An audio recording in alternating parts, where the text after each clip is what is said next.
Screening second. Okay, cool. I believe we are live. Perfect. Okay, cool. All right. Welcome, everybody. This is Dr. Nancy Lee, a direct product feature in Forbes, and I'm the founder of PM Accelerator. So right now we are doing our cohort 10 team match, which is week 4 of AI PM Bootcamp. Quick intro regarding who we are, what we do. If you're a developer, might be the first time you meet me. If you're product managers or designers, welcome back again. Here is what we do inside of AI PM Bootcamp. Inside PM Accelerator, which is a company, I'm also the founder of PM Accelerator.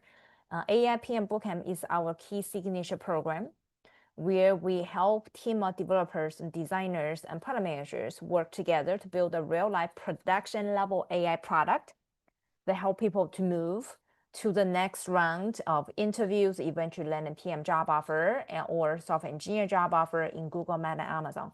Very exciting. And we already have product manager currently as a PM working for Google, Meta, Amazon. Some of them are literally in the final interview with OpenAI. And on the engineering side, we also have our past engineers already land a full-time, multiple of them land a full-time job offer as an AI engineer and working for Amazon or larger enterprise companies. I'm very, very excited to see how everybody uses platform to like jump ahead their career and break into AI. Okay, so now and here is the personal story regarding AI PM Bootcamp, and literally, and we all have seen how AI transformed the entire industry. Even last night, one message one of the coach, she's a principal PM at Intuit. I was like, she just had a baby, and I asked her, hey, how's life? How's after baby right now? She was like, yes, I'm working fully remote, but AI is not easy anymore because AI is disrupting everybody. It is so true, and even AI has transformed my business. Before I went on maternity leave, I had like 8 full-time employees, and after I had my second baby, I came back from my maternity leave, and then I used AI to automate my company, and I had 4 full-time employees. Literally, we cut people in half using AI, and all of you guys by now should already seeing how AI had transformed different industries and moving to the next level. So therefore, I invite everybody really pay very attention in this AI PM Bootcamp, because nowadays AI is the future for sure.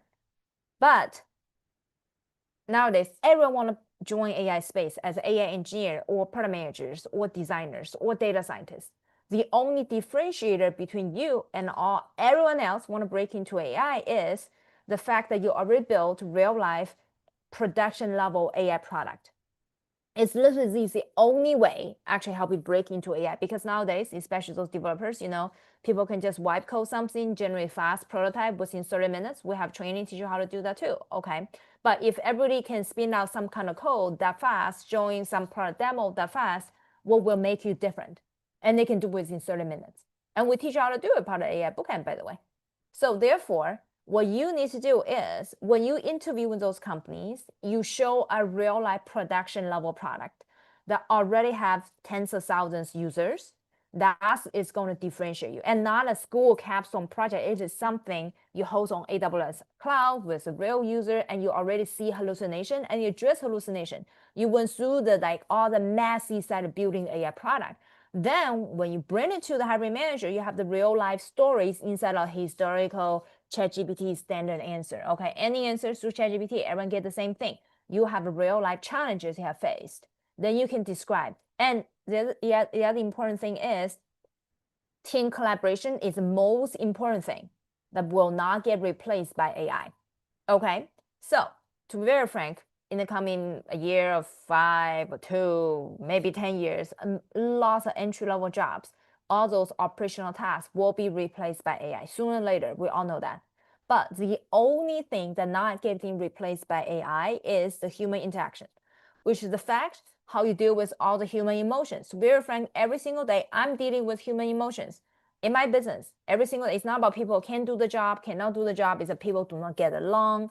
Every single cohort, me and Anel is our head of AI innovation, and we dealing with so much people problem within the cohort. We go, oh, this person does not get along. oh, this person talked to me disrespectfully, not professionally, all those. So those kind of skills, which is you are able to manage a team of people working a cross-functional team, is something cannot be replaced by AI, which is also even more important right now in the age of AI.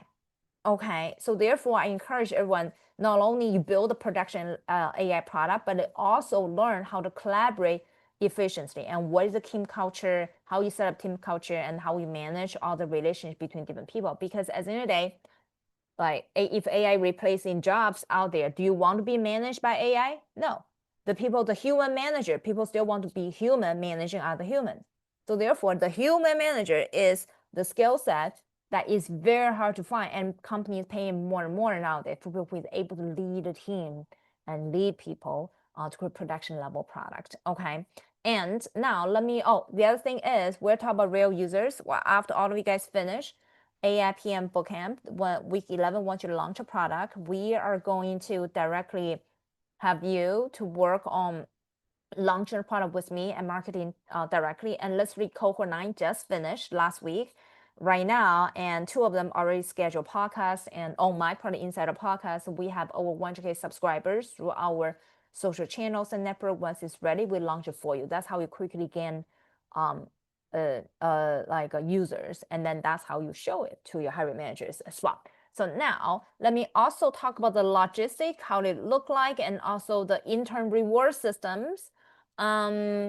Let me do this. Let me share you my screen.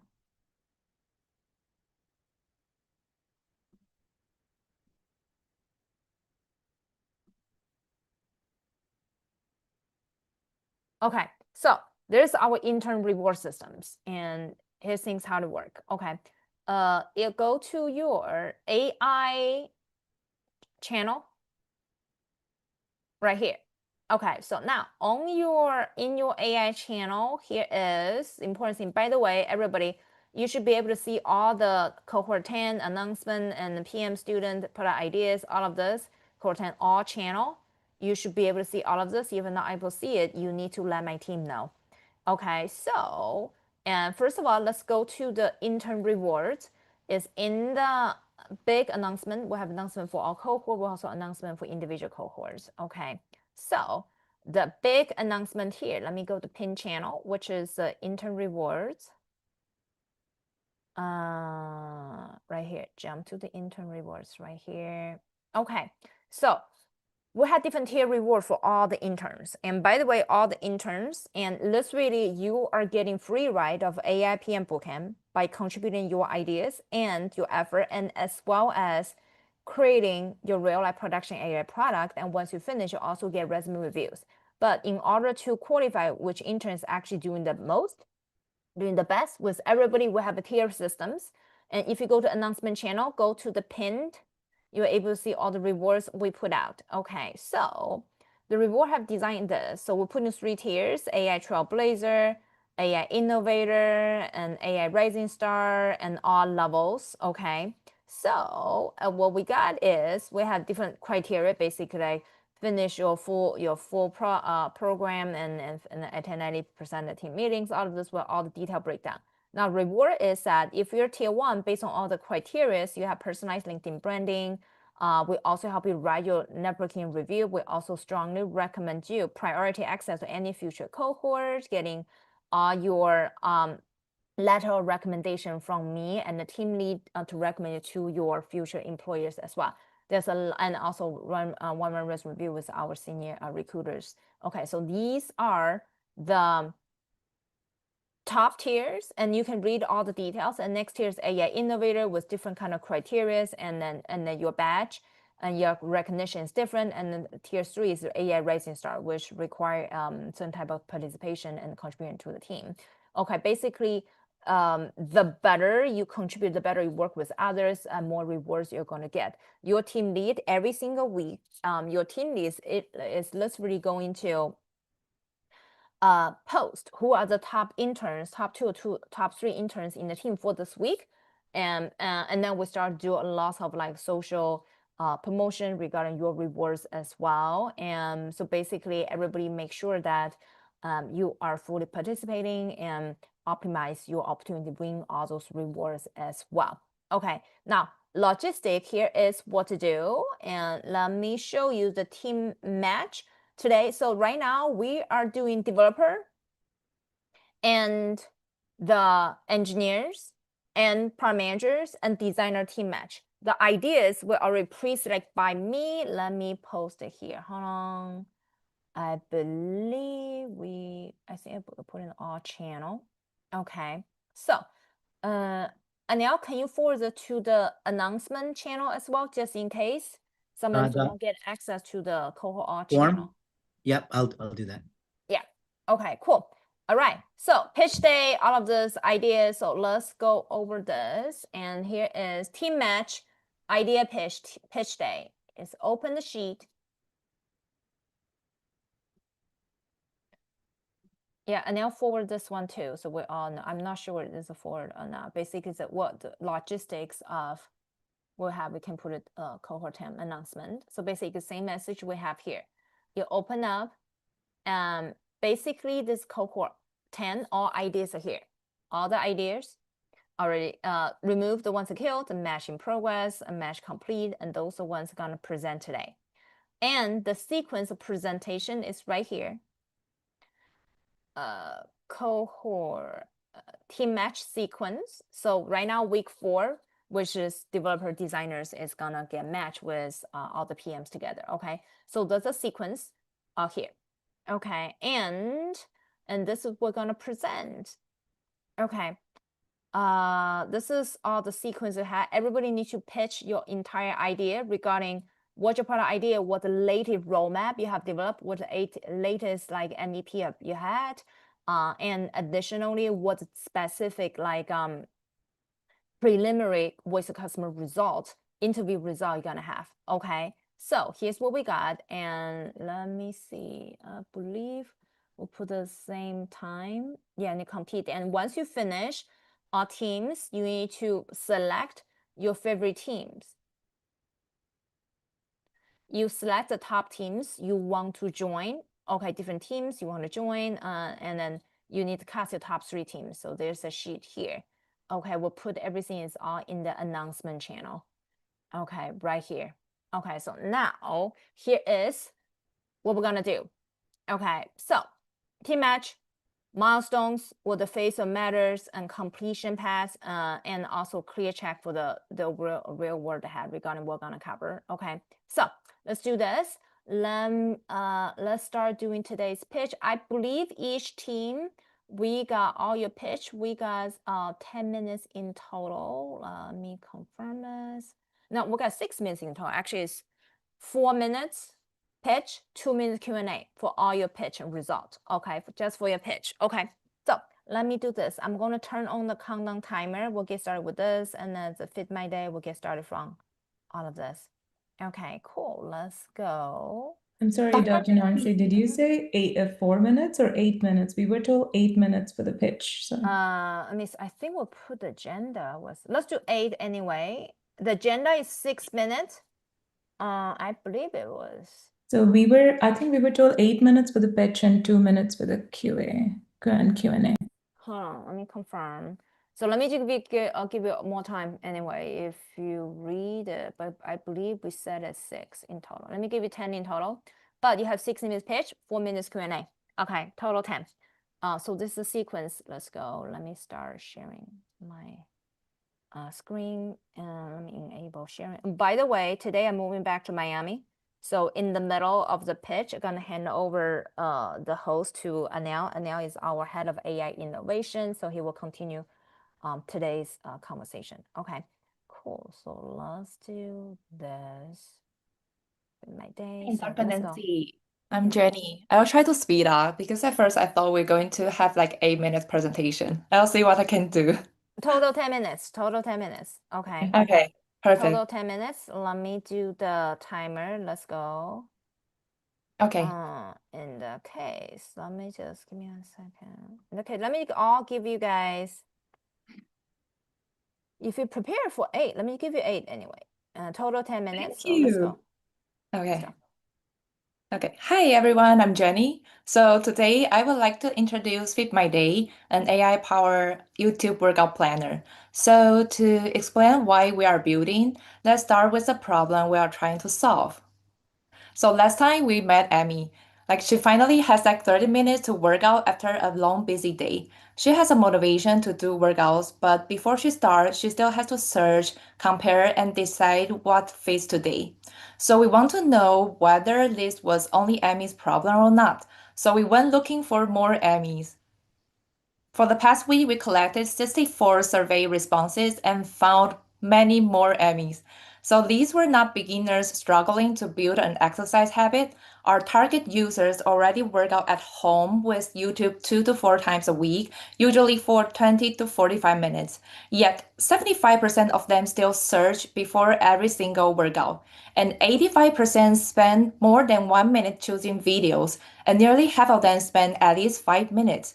So the problem is not motivation. It is having to decide what to do before every single workout session. And when we listened to their stories, we understood why that decision feels so difficult.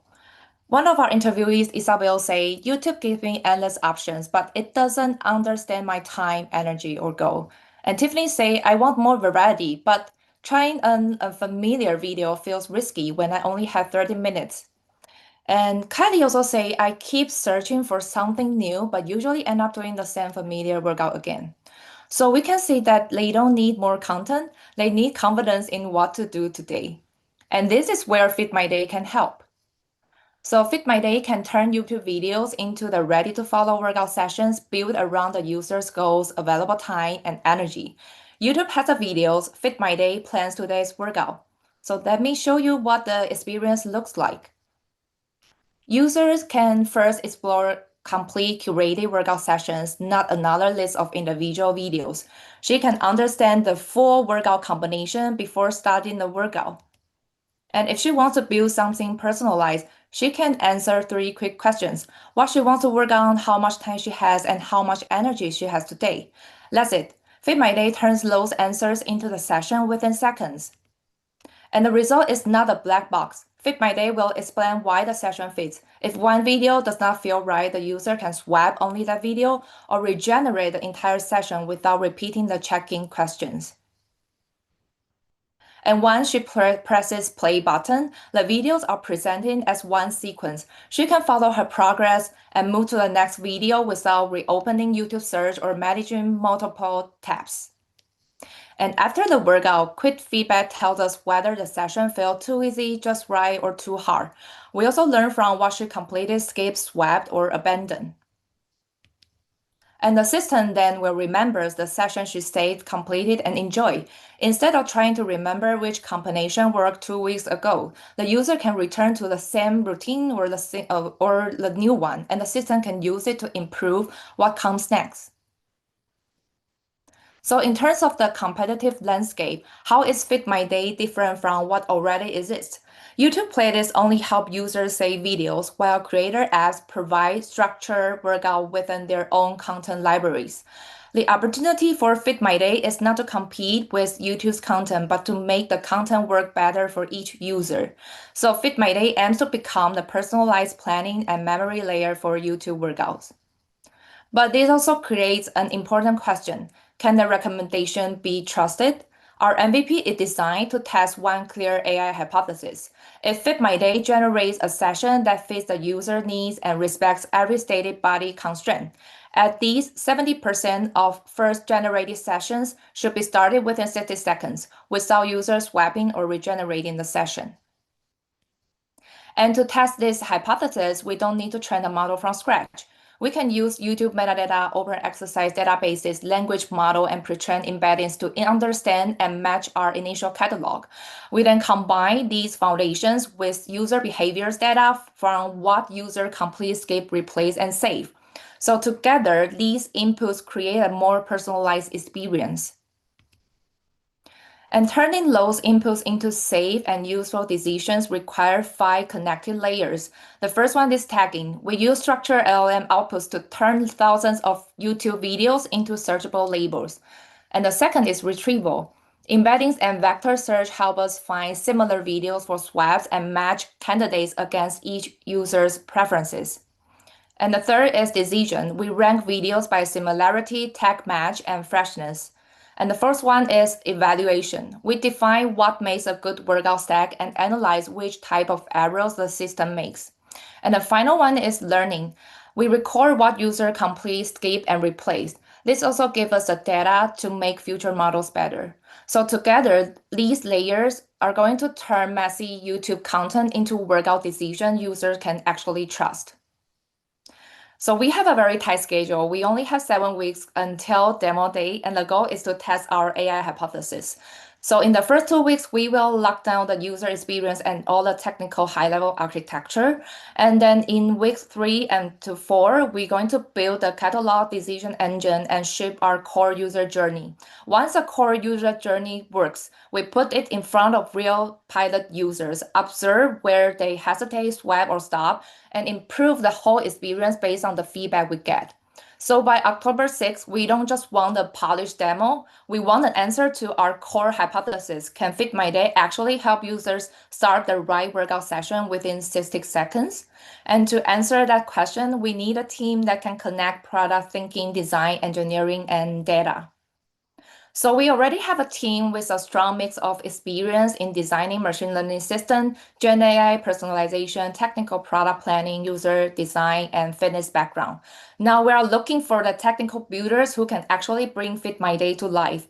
So the front-end engineers will create the experience users can see and feel, and the back-end engineers will build the catalog, APIs, and decision engine behind it. And the data scientists are going to help us to measure recommendations, quality, and also to turn user behaviors into better future decisions. So you will not simply just receive a feature list to implement. You will help shape the architecture, also test a real AI assumption, and own the meaningful part of a product that's used by the real users. So if this sounds like the kind of challenge you want to learn from, we would love you to join Fit My Day family. That's all. Thank you. Perfect timing. Perfect timing. Anyone have any questions? All right, so our developers, and now we're doing developer team match. Those are PM and designers, they already finished all their user research and understand what high-level feature you build. Now we need to assign the right people to the team. Any developer have any questions? Very good presentation, by the way. Cool. All right. If not, we will move to the next one. And okay, you all have a pitch. Your village.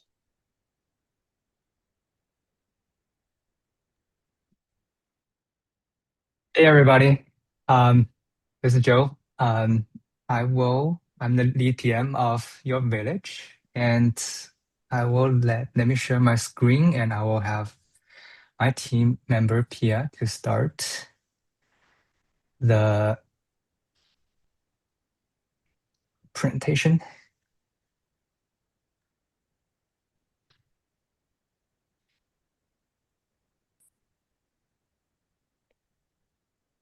Hi everyone. Can you guys hear me? I lost the echo. Pia.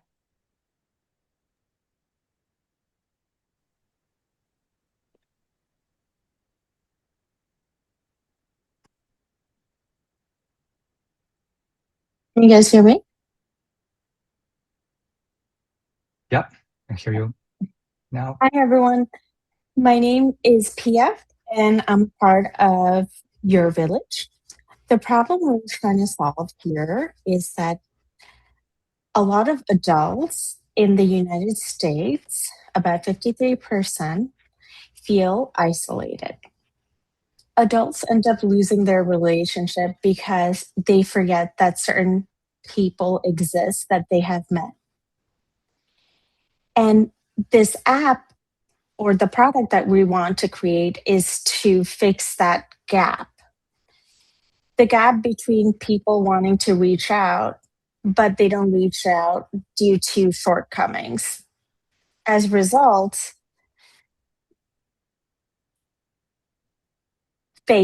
relationships fade over time, and plenty of people. We meet plenty of people. However, those relationships do not end up converting.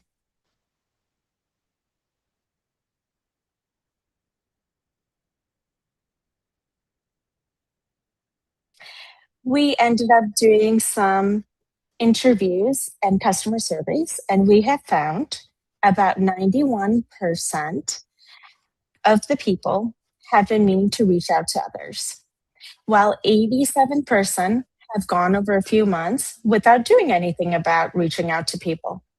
And 45% have tried something, however, found it insignificant or didn't know how to reach out. Joe, can you go to the next slide, please? Here we have shared a customer persona. Here, a software engineer moved to Austin and then moved to Seattle about 7 months ago. Her goal is to build a social circle, outside of work. She met some people at climbing meetups and had great conversations. Where it breaks is that she doesn't really know how to follow up. So therefore, connection may end up fading. And now Joe will take over. Thank you, Pia. Sure. Yeah, thank you, Pia. So what we're building is a personal relationship assistant, obviously powered by AI, that will know your people, understand your emotions, and help you build meaningful, long-lasting relationships. And this is our focus. When you think about a relationship, there are like 4 stages, right? First, you meet someone, and then you grow your relationship, and then they become, stable, and you meet them regularly or talk to them regularly. And then maybe at some point, your relationship fade away, but you want to rebuild that relationship. So our focus will be the latter 3. And we'll not be focusing on like helping you meet people, and we want you to go out to find your people in the real world. Existing competitors, they are mostly focusing on the keep part. They usually help you build a nice database of the people you know, but they are not sufficient to help you really build a strong relationship.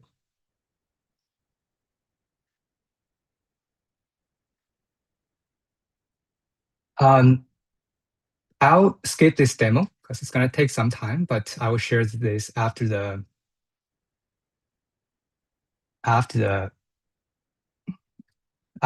presentation. For the MVP scope, what we're going to do is that we'll let you, if after you meet someone or you just meet a friend, we'll let you do a quick voice memo that will, and then we can turn that voice memo into text. And then from text data, we can convert that to the structured data, so we know who this person is, if they have a pet, for example, or what's their hobby, so that we have that hook to help you reach out to them again. For the AI, and then we will have a very complex decision engine that combines the power of workflow and AI to build a really responsible product that helps you decide who and when to reach out and what's the goal of your relationship. They will also smartly help draft messaging or suggest the most proper next actions. And we're not gonna just stop there. Our goal is to really, bring a full-fledged of features that helps you build relationship. So beyond MVP, will help you, connect all your contacts and help you, suggest activities that you can do with your friends, and also have integration with calendar and messaging to automatically capture all the context to better help your relationships.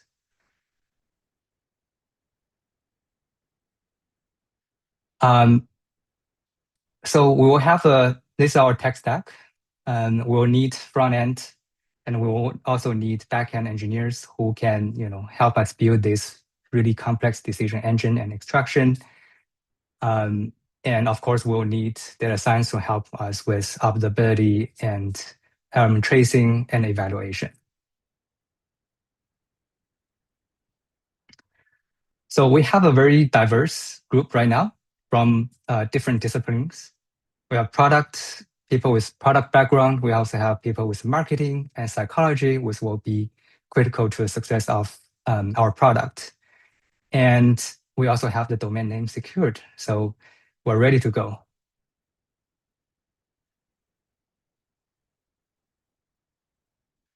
And yeah, that's all. Come to join us to help Kyla build her village.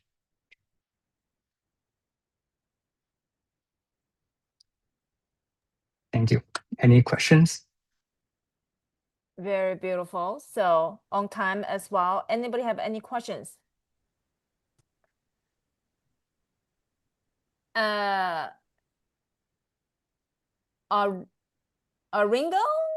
Go ahead and help us how to pronounce your name. Can you hear me? Yeah, so Go ahead.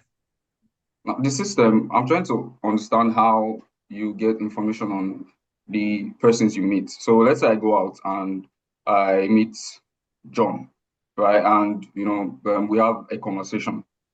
How do I how does the system go about getting information on John? Does he do like a background script on John from public information, maybe like their social media pages or Yeah, social this is media how we are.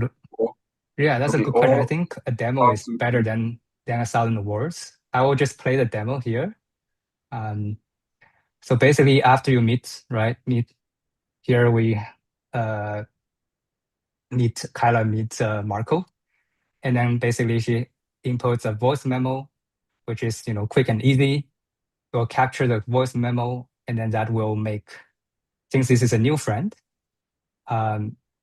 we will make a contact card of everything we know about Marco.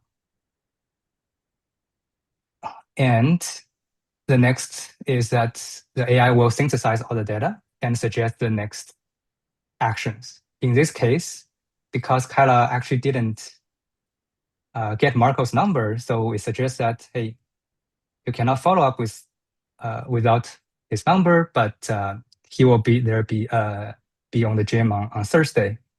So do you want a nudge on Wednesday? And once user agrees, and AI will set up a cron job, for example, and nudge the user to go to the gym on Thursday. And also it can also suggest what's your opener to Marco once Kyla meets him. it only works with information that the user provides. Sorry? So I'm asking if the AI only works with information that the user provides, or it does like its own research.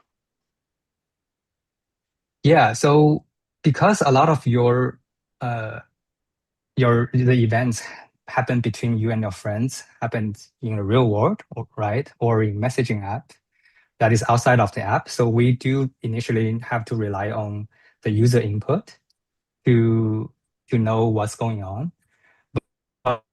But like in the future, if we integrate with messaging app, for example, then we can know more content from the messaging app. But again, if something happened in real life, then we still need to have to rely on user to do that. But we can have some designs to nudge the user to share the contents, right? Or maybe fill out the missing pieces if it's been for too long.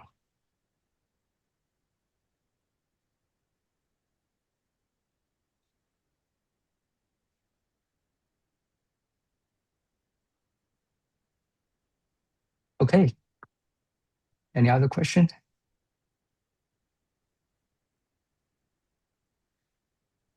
Well, great. So let's go to next one. Next team, get ready. You all have the list. It's Closet AI. Oh, this is fancy. This design for men and women can use it too. But Thank from you. this man, I feel the angle be man focused. This is a fun one. Okay, let's go. Yep, Let thank me you. reset the timer. Okay, hi everyone. My name's Jack. I'm a senior product manager at Capital One, and today I want to introduce you to Closet AI. So let's meet Ken first. So Ken lives in San Francisco, and he's a B2B sales. So he actually matched with someone on Hinge 2 weeks ago, and he's going on this date. He's trying to impress, his date. So he's trying to pick out a really good outfit. But he has all these clothes in his closet, but he's having a really hard time picking out the outfits, right? And it's not a one-off instance. Like it's every happy hour. It's every time he goes to the office, right? So it's like there's a lot of decision fatigue for him, and that's what we're trying to solve here. So what's the pain point for Ken, right? Like first, it's really fatiguing for him to make decisions day after day. And the advice from GQ or the YouTube videos is just not fitting for him. And third, although he has so many clothing items in his closet, it's actually not, he's not utilizing it to the extent that he wants to. So a lot of the clothing items is just unused. And Ken has tried other products before, but it's just telling him how to organize his closet, not actually telling him, okay, how do you wear your clothes? What do you wear for each occasion, right? So that's what we're trying to solve here. So how does our product works? It's really simple. There's only 3 steps. First, you would photograph the clothing item in your closet. Second, you would select an occasion, like for example, your date, client meeting, like networking with your colleague. And then third, you would hit generate and you would get 3 outfit options. And I'm gonna quickly do a product demo. Okay, so here's a quick product demo, and then let's say this is the closet that our user would upload. They would upload the pictures, and they would select an occasion. Let's say Ken is going on a date, and then we would generate the outfit, and we would get 3 outfit options to choose from. Let's say Ken chooses option 2 and say, I'll wear this. And then Ken will be giving a 1 to 5 star rating. Yeah, really simple product, really simple idea. I'm gonna go back to my presentation here. Okay. So how do we make this a reality? We're going to utilize retrieval augmented generation, or RAG. So why do we use this? Because we want to use the real closet inventory, right? Not just some like recommendation from GQ. We want to actually use the user's clothing item from their closet. And there's also this user feedback loop. So it's actually constantly improving itself in our model, right? So let's talk about the competitors. I listed all these competitors here, but what differentiates us from them is that the core functionality for all these competitors is to organize their closet, not actually generating outfits for the user. But our product, our core mission is to generate outfits for our users. I listed some success metrics, but the most important one is we hope that 80% of our users would rate their outfits wearable. And we would hope that our outfit rating would have 4 out of 5 in terms of the star. And we actually have a working business model. We have validated this in our voice of customer interview. So the first monetization model is to have freemium. So basically they pay nothing, but they will be capped at 3 outfit generations per week. And they will also be shown ads. So the ad revenue is how we make money. The second one is they would pay $4.99 per month. They will have unlimited outfit generation and no ads. So yeah, these are the 2 monetization model that we have. So let me introduce you to my all-star team. So we have 4 PMs and 2 designers, and they're all really experienced. I myself, I work at Capital One. We have PM working at Amazon, Bank of America, and AT&T. And here's what I think our team is really great. Like, we are really action focused. So we already have the product requirements document ready, and the Figma file is ready to be worked on from day one. So if you join the team, there will no waiting period. Like, as soon as you join the team, we're ready to go. And yeah, 2 of our PMs, they have software engineering background.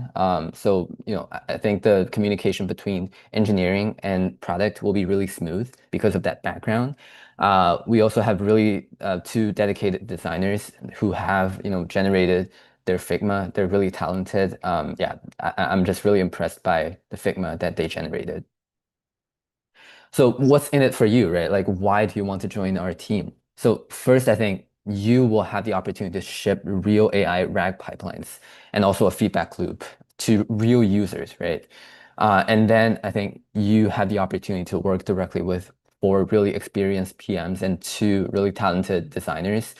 We already have the PRD, the product requirements, basically the Figma files, and we did 18 voice of customer interviews. Our product roadmap is finalized, so like it's really, really solid, and you can start working from day one. And I think most importantly, our product has been validated. Like, there is this need, and you're solving a real problem instead of chasing grade. In terms of the tech stack, I listed it here, front end, back end, AI, and database. But one thing I want to highlight is that the expertise is optional. What we are looking for is people who are really proactive, because we, the PMs, the designers, we're all really proactive and we want to build this product. So we want to see someone who's really willing to learn and then contribute to the team. So yeah. And then, yeah, just to introduce you to like the individuals from our team. So Kaship and Isla, they have a lot of software engineering background. Kaship works at Bank of America. Isla works at Amazon. Sai works at AT&T. And Sage and Samia is our designers. They're really talented. They have built really beautiful Figma files. And we actually was talking about the logic of our Figma files just last night. And then I think we have basically everything figured out. The only thing we're missing is talented and proactive engineers. And yeah, I'm really looking forward to working with our engineers and make Closet AI a reality. And yeah, that's the presentation. Thank you so much for your time. Feel free to let me know if you have any questions.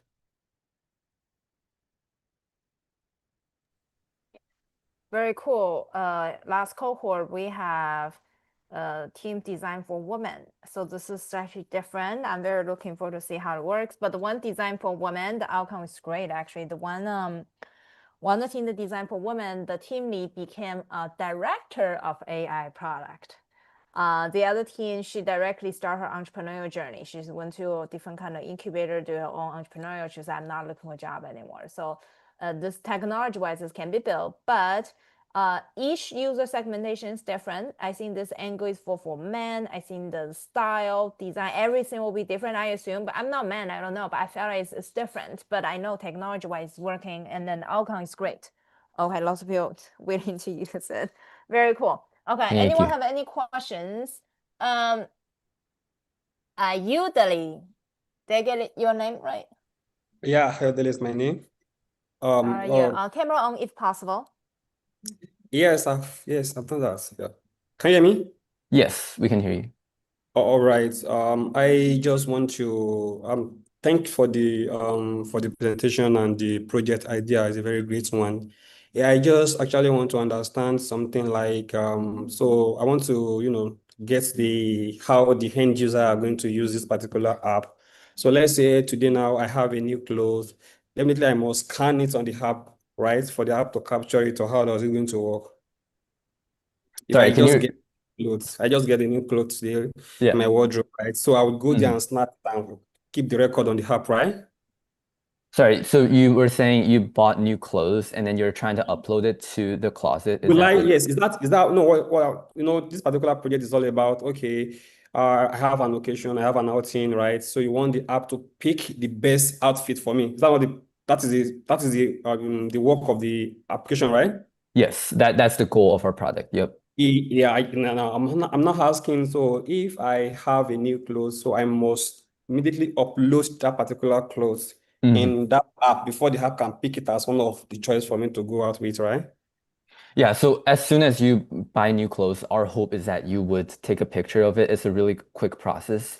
And we would do like tagging, like the rack pipeline. We would do like retrieval and then Yeah, retrieve your newest clothes, to that. Yeah. I'm just speaking from the angle of the users now, just to understand the main purpose and the main goal of that particular app and how easy it is to use. That is what I'm trying to understand. So I'm just trying to picture it and look at how the engineering work is going to look like. Yeah. Okay, sounds good. Thank you. Can you hear me? I have another question. Yeah, we can hear you. I want to know how to determine whether a set of clothes is suitable for an event.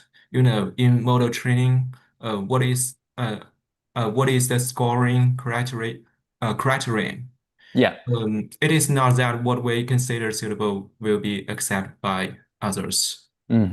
Yeah, that's a great question. So, obviously, I'll just give a high level, like understanding, like my understanding of it, and then how we're going to implement it.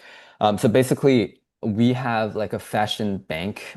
We have like guardrails. Like for example, if you're going to the office, we're saying, okay, please don't wear, like running shorts to the office, right? Like that's just like one example of the guardrail. And then in terms of like, okay, how do we know that like, okay, like this is the best outfit? I think that, we will feed that into the LLM. We will do like tagging first, and the tagging has multiple parameters, like the color, the pattern, right? And also like what occasion is this? Is it like business casual? Is it sporting event? Is this like office outfit? So we have all those tags. And then like that, we would feed that into the LLMs. And then like the LLMs would do like the combination, and then like do combination based on like the guardrails. I just mentioned like one guardrail, but we have like different guardrails, and then like fashion tips we would feed into the LLM. And based on that, like the LLM would generate 3 outfits based on the guardrail and the tags we have fed into the model. And then we would generate the outfits based on that. Yeah, does that answer your question? Yeah, thank you. Thank you so much. No problem. I actually have a question. Are you guys planning to put an age restriction for this product? We don't have an age restriction. Our belief is that anyone, from any age range, any background, they should have the right to have a great outfit that they feel confident in. So that's the reason why we didn't have the age range restriction. So Okay, sounds good. Thank you. Yeah. Cool. Thank you, everyone. Tim, I know all the fashion product, regardless for men and women, has a lot of interest. Please continue conversation in the Discord channel and in Zoom chat as well. Okay, let's quickly move on to next one. I believe next one, Mini Mogul. It's called Mini Mogul. What is that? Mongol. Shivani, you're up. Can you see my screen? Awesome. Welcome to Mini Mogul. So this is my team, the team behind the Mini Mogul. These are all the product managers on the team, including me in the middle. We are at different stages of a career with experience ranging from 25 years to 5 years. They all loved the idea, owned it, and they're now helping me build it. These are our designers who will be presenting some amazing wireframes that you're going to see today. I'm your team lead with 8 years of experience leading dev, data science, and engineering teams, building AI augmented data pipelines across AgTech and pharma. More importantly, I'm a mom for a 6-year-old who's a real inspiration for this Mini Mogul. What's Mini Mogul? Do you see this Gen Alpha kids on the screen? They are not 5 lucky outliers, no. They have built real businesses. They have earned real revenues before they can even legally sign a contract. Now, that's something. They represent a generational pattern because 78% of Gen Alpha kids, they want to run their own businesses, but only 21% even start one. That's a 57% aspiration gap wide open for us. Shivani, Now, we can see your script as well. oops. Better you only share the slides, not the preparation script. We can see both. Makes sense here. All right. Let me see. How about now? We can still see a script, but it's okay. Let's keep going. Let's take the time. Yes, we can see a script. FYI, keep going. But good presentation. All right. Wait to this. All right. So yeah. So we are here. All right. So on one hand, we have really static curriculums like the BizWorld and Junior Achievements. On the other hand, we have really pure play games without any financial logic underneath. And then we have this hybrid models, where we have the green light, like the digital biggie bands without any zero decision making. But that's what we're going to change, because Mini Mogul is a story-driven business simulation. We are aiming kids 7 to 12. We are teaching them how to make real choices, face real consequences, and parents get real reports. These are our customer personas. So these are 4 real families that we picked out from our VOCs. On one side, we have Mati, who is a single mom trying to teach kid her financial literacy with notepads and real check math. And Evan, who's one of, his Roblox son, obsessed son, to actually learn something from the experience. We have Kiran, whose kid actually took financial literacy class, but it's too boring for him to stick with. Then we have Mini Mogul, where it's going to try to bridge all the gaps, because we're going to provide real engagement that kids love and a safe space for them to test business ideas before the world does. Let me just say,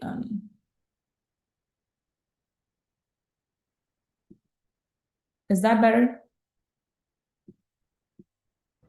This is Mini Mogul. Kids run a Let's real see the business, demo a here. lollipop stand, and learn actual money and decision-making skills by playing.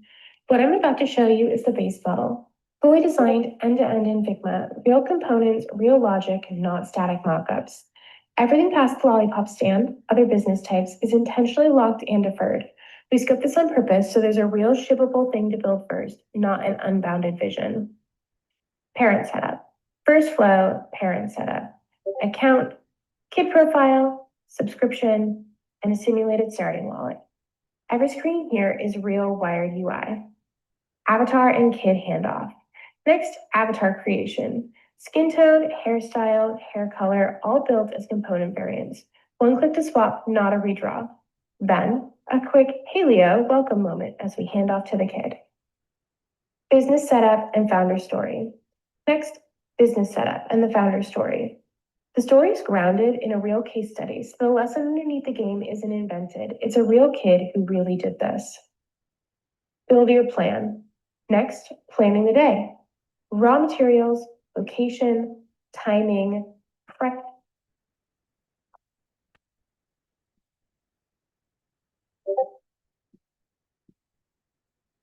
The sun went This away. screen here is Oh, real coming back. wired UI. Avatar and kid handoff. Next, avatar creation. Skin tone, hairstyle, hair color, all built as component variants. One click to swap, not a redraw. Then, a quick "Hey Leo, welcome" moment as we hand off to the kid. So we'll just skip to the part Build where your there is plan. real, price Mhm. interaction. All real decisions pulled from one shared wallet balance. Core gameplay loop.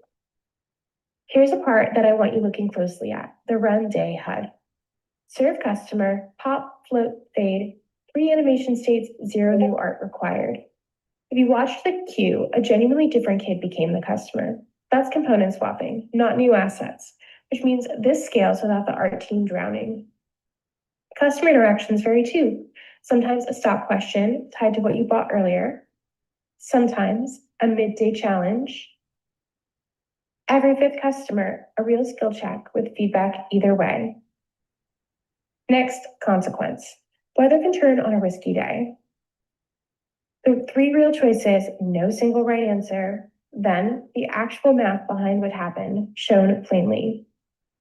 Last, reflection and the ending.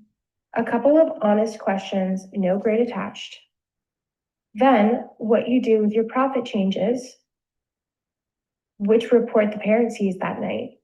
4 distinct endings from the same underlying pieces. And every path lands in the same place, a badge screen. Great job, here's what you earned. That full base model, fully wired from start to finish.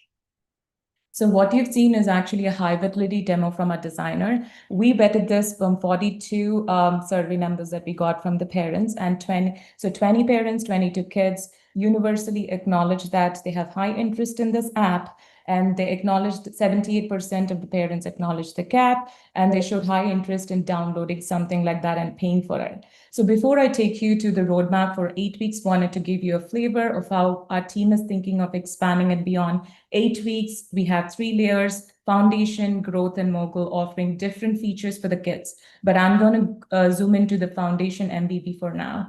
So week 1 and 2, we've already built a demo prototype and validated through VOCs that there is a real use case and customer interest in this.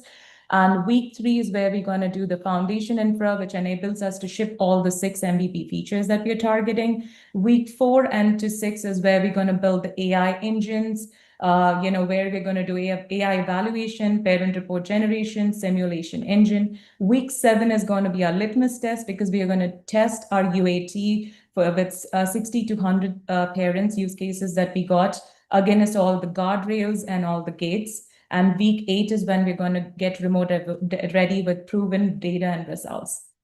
And so when we talk about architecture of code, the first part of that is highly deterministic. The AI is going to enter after the session, where in the form of nudges. For that, we're going to use a basic model like Haiku. And then AI is also going to be used for evaluation and reports, where we're going to use sonnets. We're going to use LLM to also do the QA and be the judge of all the content responses that's going to come out of the parents. If we see any discrepancies during the pilot, we are going to also want to bring human in the loop to ensure safe data is being delivered to the kids. And this is the tech stack that we thought. The front end, we have explored all the options, and we have landed on React and Pixie with Vercel hosting. The simulation engine, we chose Nodex, and the AI layer, we want to stick to Anthropic Cloud, Haiku, and Sonnet. For the voice, we explored the free options like Piper and Whisper. And for the detection, we wanted, for the database, we are landing on Superbase and Cloudflare. And so what you'll be walking into is the demo types builds, PRD ready, 300 possible avatar combinations ready for you, location screens locked, high fidelity light frames ready. So that's what you'll be walking in it to. So what is in it for you? This is a real use case, well validated with VOCs, a real market gap that we are trying to bridge. And for the dev stacks, this is a real production pipeline. We're going to build a copper-safe framework for the kids, full stack ownership in 6 weeks with simulation engine, session pipeline, AI evaluation. And we're going to interact with real phases with the possibility to extend it beyond 8 weeks. So we will love to have you on board if you're very interested in the kids arena, where you can play out with a lot of this kid-centric user interfaces. So thank you so much for listening to me, and I'll take any questions now.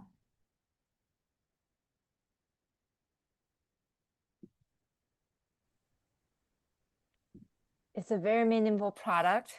My kid just had a lemonade stand twice. He still need to figure out what to do, go from there. So I think all the Yes. parents once a young. Now she will. Now they will. Yeah. Hopefully. Cool. And you have any questions? We only have time for one question here. We're a little bit over time. Okay. If not, let's go to the next one. Spreezy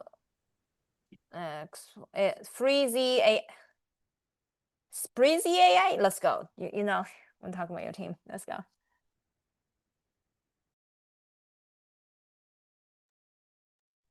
Satan, you're on mute. Yeah. Hey everyone. Are you able to see my slides? Yeah, let's go. Okay, perfect. Okay, hi everyone. Good morning, good evening. I'm Satyan Barve, and we are team number 2, Spreezy.ai. Our mission is to make shopping as efficient and stress-free experience by leveraging technology that enables consumers to stay organized and make informed choices throughout their shopping journey. So think back for a second on your last shopping trip. All of us, I'm sure, have faced one of these emotions in the past few weeks while shopping. We either forget to buy things we need, we don't know when we are out of stock, we overstock on something that we already have, we frantically call our spouses at home to clarify tricky items, or run multiple errands because we didn't plan and execute properly. And the scenarios can go on and on. Personally, me and my teammates face these problems frequently. So we conducted a survey to assess how real these problems are. And not surprisingly, the responses were resoundingly validated our assumptions. Brick and mortar shopping remains a big slice of the consumer spending pie. And although a third of the people make do with apps like Apple Notes or WhatsApp to create and coordinate their grocery shopping lists, and the remaining two-thirds rely on memory or paper lists, almost 82% of the respondents showed willingness to use free tier for a shopping assistant app. This helped us build our first target persona. So meet Sarah. She is a 38-year-old mom living in suburbs and managing a family household. She's a collaborative optimizer, making paper lists and using Notes app to coordinate shopping trips with her husband, Sam. She's safety conscious and likes to be aware of any recalls or nutrition facts about what she's feeding her family. Understandably, Sarah is super busy and shopping takes valuable time away from her family time. She also experiences the common problems of unexpected runouts, especially with bulk items, that she does not monitor on an everyday basis. Timely proactive reminders, hands-free list creation, and staying informed is top of mind for Sarah. And fortunately, Spreezy is designed to solve just those problems. So we'll have an easy onboarding and setup process for users and their household. We'll collect their basic information like name, email, phone number, home location, or zip code, and preferred stores. With multimodal capabilities, Sarah can easily update her list on the go, get timely reminders when she's driving by or at the store, so she can combine her trips with kids' pickups, and coordinate shopping activities with Sam. So these are some screenshots of the user experience with Spreezy. So we have the onboarding and setup, and then actually planning your list and then executing it while you're at the shop. So these are some sample screens. The team is building out the full-fledged workflows, but these should give you a quick preview of what we are looking at in terms of look and feel. So with AI, we will learn Sarah's purchase and consumption patterns and provide value-add functionality. By going beyond just list management, AI will help us identify the intent and the goals that provide functionality like suggesting restocks or alternatives for healthy eating. If we deliver this at 90% accuracy, we expect to win Sarah over as a lifelong customer and even convert her into a paying subscriber. We believe this app has a strong monetization opportunity with banner ads for a free version, premium monthly subscriptions, and third-party partnership opportunities with retailers and service providers like Instacart. So this is our MVP roadmap. We still have a few more VOC interviews this week and potentially identify one more persona that we will target for MVP. We are also expecting the system design, model eval, and effort conversations with you all to influence this scope. So expect this view to evolve through end of this week and possibly next week. So these are some things that we are focusing on for the rest of this week and early next week. Our goal is to get ready to hit the ground running on sprint 1 day 1 with onboarding flow and complete the rest of the MVP functionality over the coming 7 weeks. And based on the MVP and what we know so far, this is the product team's view of what we will need from our tech and engineering partners, which is you. Being a B2C app, we will be front-end heavy, but our backend and AI capabilities will be the ones that really set us apart from competition and traditional alternatives. And finally, a quick view of our current team. I'm Satyan Barve. I am the lead PM. Riya and Kiran are my partners in crime on the product team. And Johan has been responsible for those beautiful screenshots you saw earlier. Favor has recently joined the team as well as a designer and is working on trip execution screens. We hope you will be as excited about the vision and potential of this app as we are and decide to join us in this journey.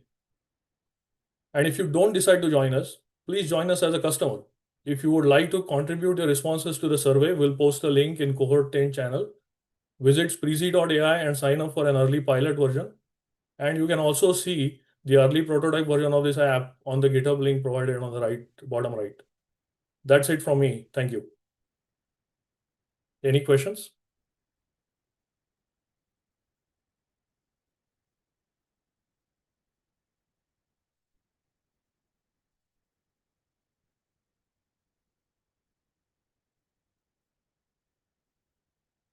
All right, thank you.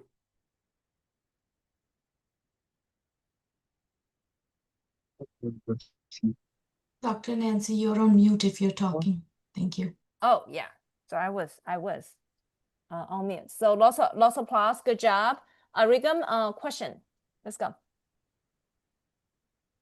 Yeah, I just was wondering, like, if you have like a specific source to get the data from for the data science guy, like what's exactly we need. Like, I know that we will need like the LLMs for the tab to make, but like we have like specific source. I would like make like a web scraping to get the data. Like there is a specific source to get the data to make the model or to make the product.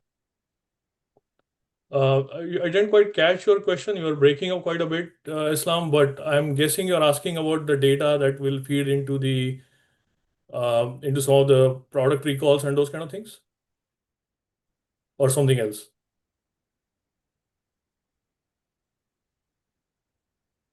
Can you repeat the question, please? I couldn't fully catch it. Rigam, question. Can you repeat your question?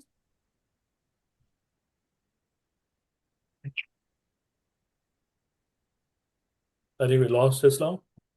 If he was asking about the data, we have APIs available from the FDA side and web scraping available on FDA side for things like recalls. Most of the data for this app will come from user because they will be the ones building the lists. We intend to use that data to generate predictive patterns based on their buying behavior, and also to give them suggestions based on those patterns. Most of the recipes and that kind of input, which I mentioned on the AI slide earlier here, would come from RAG system. We would have to collate that data or even generate it through LLM in real time. Thank you. Just like I lost connection for a second, but yeah, you are answered. Yeah, hopefully I answered your question, but if I didn't, please repeat. Yeah. Yeah, you did. Thank you. Okay. All right. Any other questions? Looks like no. All right. Okay. Thanks, everyone. No, let's go. Next team, get ready. Get ready to share screen. And Satan, please stop sharing. And we all have the sequence. Let me put on my sequence as well. I think it's a mom's team.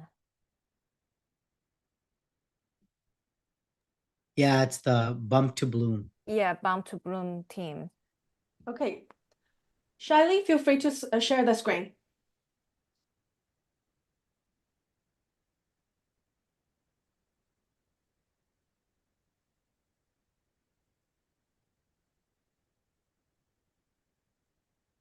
Hey, all Hi. yours, Katrina. Perfect. Thank you so much, Shiley. Hello, good morning, everyone. My name is Katrina, and I want to welcome you all to our world, Bump to Bloom. Next page, please. And before I want to introduce our product to you all, I would like to invite you to see some of the numbers, especially in the US. So each year, there are 1.4 million first-time mothers, 3 million pregnant women, 65% of American mothers have more than 2 kids, and in total, there are 3.6 million total births nationwide. Next page, please. Have you all heard a saying, happy mom? Oh no, happy wife, happy life. But as a mother with a 22-month-old, I would say happy mother, happy kid, and then happy life. And based on our research, your wife, the mother, probably not that happy. Yeah, they are suffering somewhat. Over the past weekend, our whole team did a 14 in-depth interview with the baby's age from 4 to 23 months, and also 10 of them are first-time mothers. Next page, please. You know what? We hear their pain. Based on all the mothers we interviewed, not surprised, they all reported they are experiencing intensive information overload. Too much out there. However, there is no single personalized source they can go to just relevant to them, to their baby. And there are too many platforms to go to. The experience is very scattered. And we have 8 mothers, especially saying they have notification fatigue. They want to quit their social media. And also that feeling of anxiety and uncertainty hurt. I can't really sleep during the evening, and I also have to deal with all the hacks and questioning, am I a good mother or not? And go to the next page, please. That's why we want to have this app or a product called Bump to Bloom for all the mothers, especially for the MVP, for the first-time mothers we focus on. We want to create this one personalized, hopefully can be trusted app for all the first-time mothers. We want them to feel more like informed, prepared, personalized, and to give them more confidence while they are dealing with the important journey of their life. Next page, please. And during our interview, like here are some of the competitor landscape we can see. One mother specifically report, when I have question, I go to God. The God is what I trust. While I cannot compete with the God, how about the other competitors? Let's go to the next page. As you can see, those are all the platforms mothers have to go through. Google, ChatGPT, Gemini, nurse practitioners, doctors, all the different type of pregnancy baby apps, and Amazon. The experience very scattered and fragmented, but there is no one single source for all the mothers to go to ease their mind. Next page, please. And do they trust AI? That's something we want to ask too. Will AI generated information they gotta trust in it? Well, depends. Like 92 or almost 93% of the mothers we interviewed, they said they can trust AI, but that depends. If all the AI referenced information have a clear reference page and also go to medical approved expert backed information, they will trust it. However, we also have one mom saying the data privacy is a huge thing. Until that resolved, she can trust it. I will hand it over to my partner, Shelley, to introduce our design. Hey, Katrina, thank you so much for calling out our pain point. And then after reviewing what and how we can solve for these mothers who are first-time mom, and also for the moms who are conceiving, who's in the journey of producing the kids, we thought of building this app. So let me take our team to the prototype we have built so far.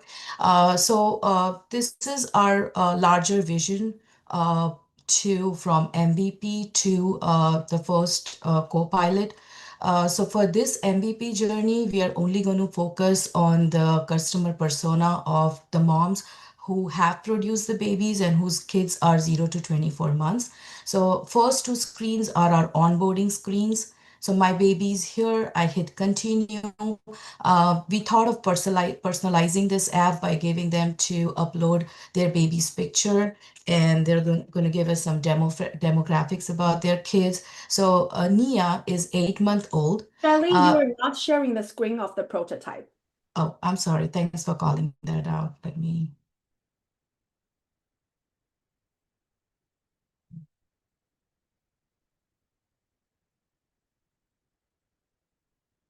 Okay, let me know, Katrina, if you're good. Can you see? Yes, Okay, cool. Yeah, so this was the first two screens I was talking about, and our focus is for the kids who are 0 to 24 months. So we are going to collect their name. Moms will have a facility to upload their pictures. So Nia is 8-month-old. This is the first dashboard page they will get to, where they can come back and navigate throughout the website. So for Nia 8-month, she's getting like a generic tracking facility by cognitive, by physical, and then goes back.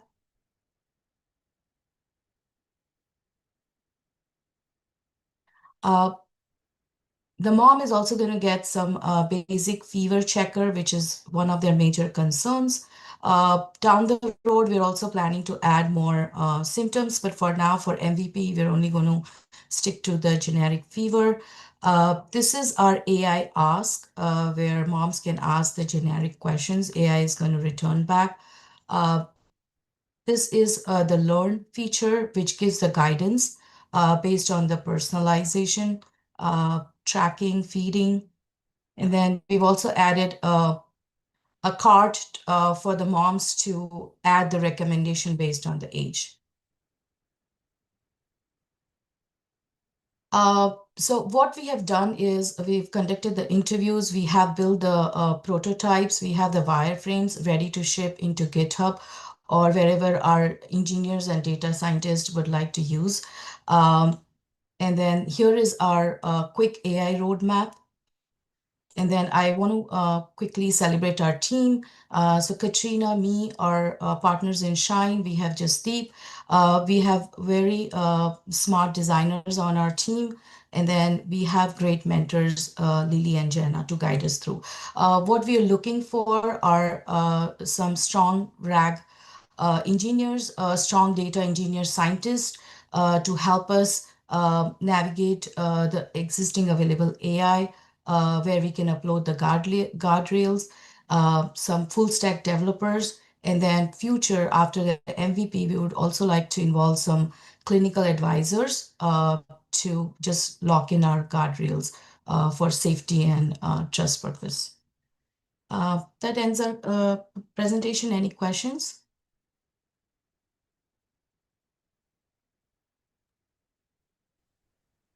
Cool. Question, anyone? This is a very meaningful product. Our moms will use it. Very good presentation, by the way, you guys. So much passion and love behind it. Beautiful. Okay, anyone, any questions? All right, I think the product very straightforward. Next one, I think is called Match Book. Correct.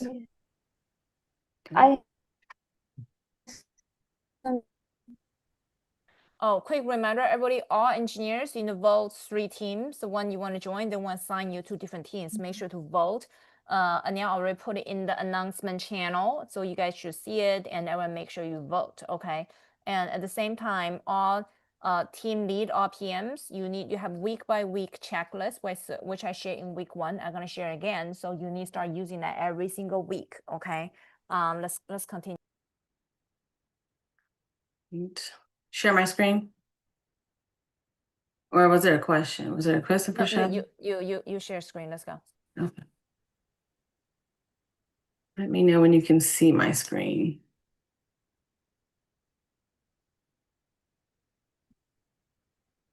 Can you see the screen, Dr. Nancy? Yes, no? Am I here? Yes. Okay, good. Hi, everybody. Monique Maybor, and this is Matchbook. It is a 2-sided AI matchmaking marketplace for baby boomer-owned service businesses and acquisition-minded buyers. So over the next decade, millions of baby boomers will retire from businesses they spent their whole lives building. Roughly $10 trillion are going to be exchanging hands. We have about 70 plus small business owners that have no succession plan. And that is where Matchbook will make that introduction between buyer and seller. The way that our application will run is that there is a seller, which here you'll see is Legacy Linda, right? She's a retiring business owner, about 65 years old. She runs an HVAC, or it could be an insurance company. Her goal is to retire within 1 to 3 years. And her pain point is that she has no successor. So no children or no one else that she would want to leave her business to, and no idea as where to get started as to finding buyers. On the other hand, we have Acquisition Alex, who is eager. He's about 35 to 40 years old. He's an entrepreneur. He would like to buy a profitable business, right? So a business that's already in play, that has a book of business, and he does not want to start from scratch. But he's not sure where he can find a good business that he can acquire.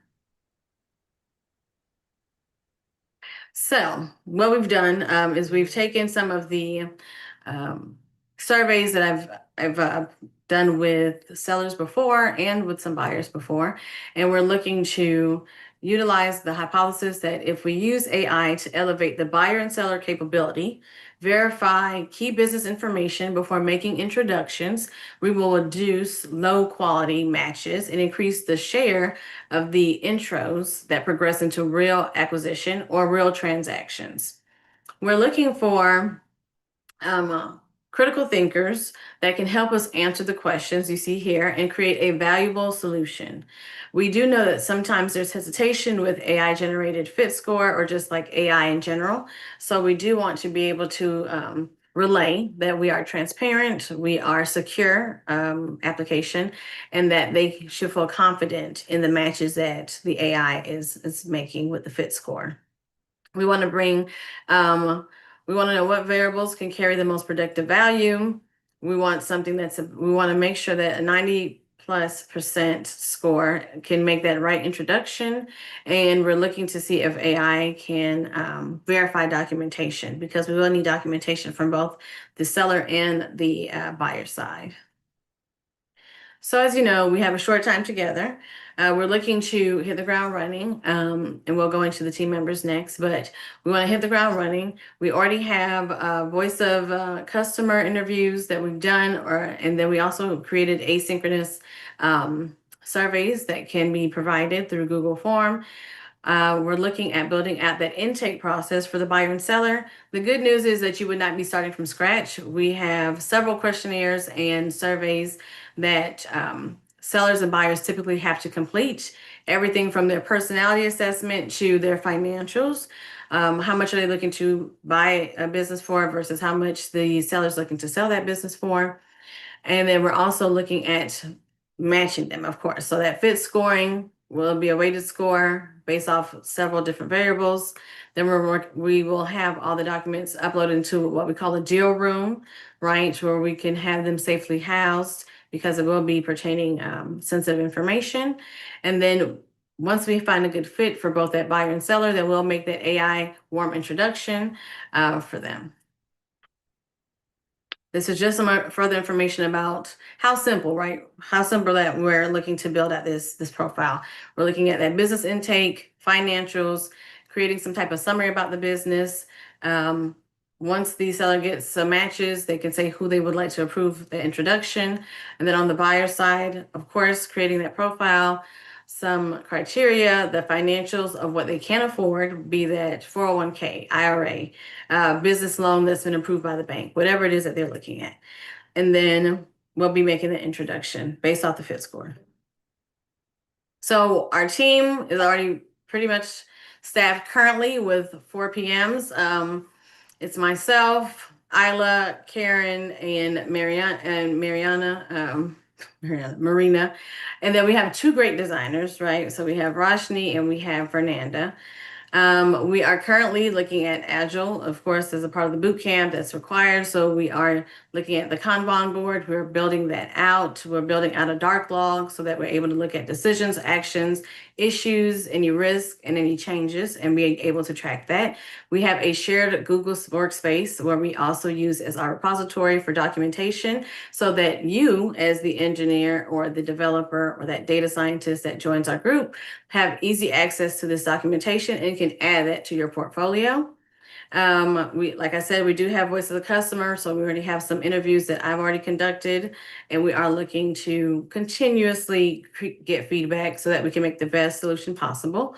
And you're not starting from scratch, since we have a lot built out for that onboarding and that profile for the seller and buyer.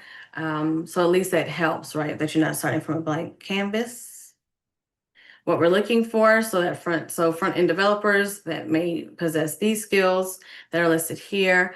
It's very important that we use plain language for our population, just for that buyer and seller side, so that we can take out any type of anything that would not assume to be like transparent. So we do want it to be plain language. We want it to be smooth from the front end to the back end as far as transitioning. And we know that prompting is going to be very important for our data scientists to know and be able to help with. We're very serious about bias-free scoring, right? So we want to take sometimes that age factor out, demographics out. We really just want to find the fit based off of that industry, what they can afford to sell or buy, and some other parameters. Okay, then I'm going to go into our demo. I'm sure I have to stop sharing and reshare, so it won't take that long. Okay, good. So there's that. And share, and now you can see this screen 2. So the prototype that we have, let's say I am Legacy Linda. I own a business. I own an insurance company. It's based in Tampa, Florida.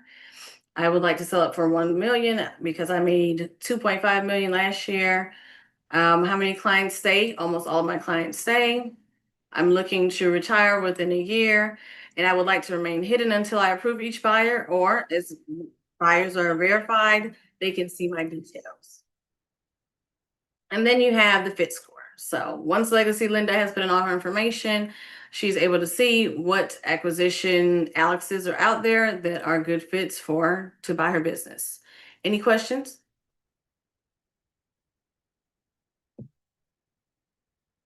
Great. Thank you all.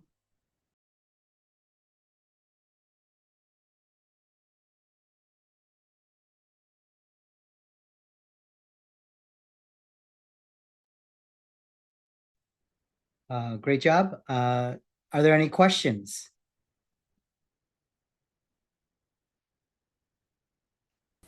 Yeah, I have a question. Okay. So how is the business going to be transferred? Like if there is someone who wants to sell their business and then there is another one who wants to buy, how are they going to meet? And then even the meeting is safe, or it's just transfers over the AI? Are you saying how we're going to utilize AI in the tool? Was that the question you asked? Yeah.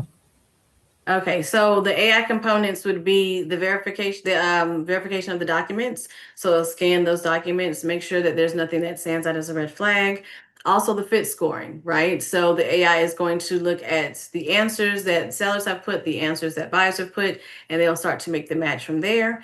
And then the other way that we're going to use AI, because this is an AI native tool, right, is the AI warm introduction. So after it has done the document verification and it's done the match from the fit score, it will now say, do you two want to meet on both sides? Once they both say yes, it's kind of like a dating app, but I don't like to say that. Not everyone has had success on dating apps, but it is like a dating app for buyers and sellers. So it's like swipe left, no, but really it is like, we both like each other, we want to meet. And so that is how we use AI in those 3 different ways.